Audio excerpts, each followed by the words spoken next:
Sawa bale. Ndio simame kule.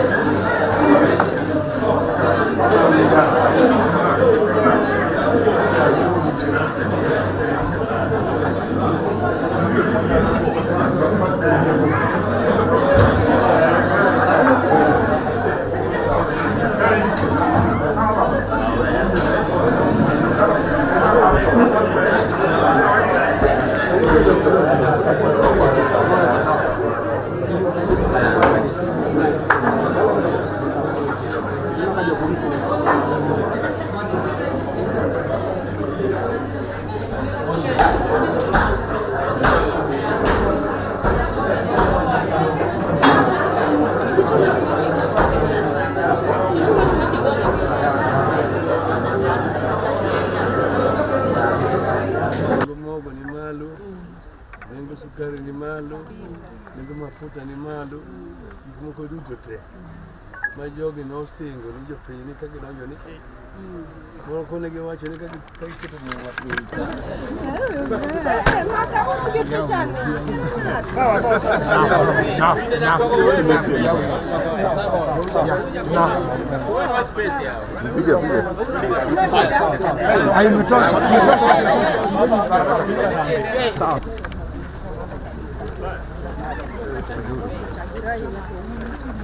Visit my relatives. I had visitors yesterday in Bondo, and now I'm going back to Nairobi. But I came to also to find out what is happening back home. And the information that I have is that life is very hard. The cost of living is very high. Employment is not available for most of the residents of this place here. And the basic price of basic commodities like food is very high. Energy is also pretty high. Fuel is very, very high, the cost. So the people are suffering. And some of those palliative measures which had been introduced by the previous government, like kazi mtahi, which we had said was going to be continued, have all been stopped. There's also a disappointment about non-implementation of promises which had been made during the campaign period. Things like fund for the youth, which was supposed to be interest-free, we're being told it's now going to be charging interest. And the help to the disabled, to the mamas, mamambogas and so on, is also not forthcoming. What is being seen here is promises on top of promises and top of promises, which is disappointing. But that is not really what I wanted to talk about. I want to talk about the critical issue of independent electoral commissioners.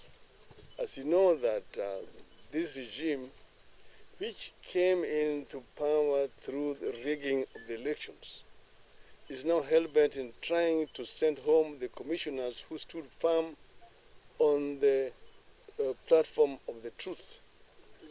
And we have said that this is not going to be acceptable.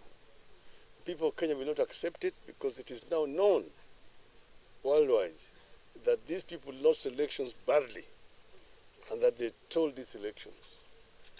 But now we cannot accept that on top of that they will add insult to injury by sending away these other commissioners and then imposing on Kenyans a user-friendly commission to them.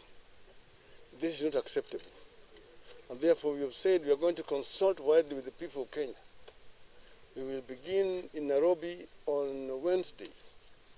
We will have a meeting with the people of Nairobi at Kamkunji grounds to ask them if they accept that these commissioners should go home.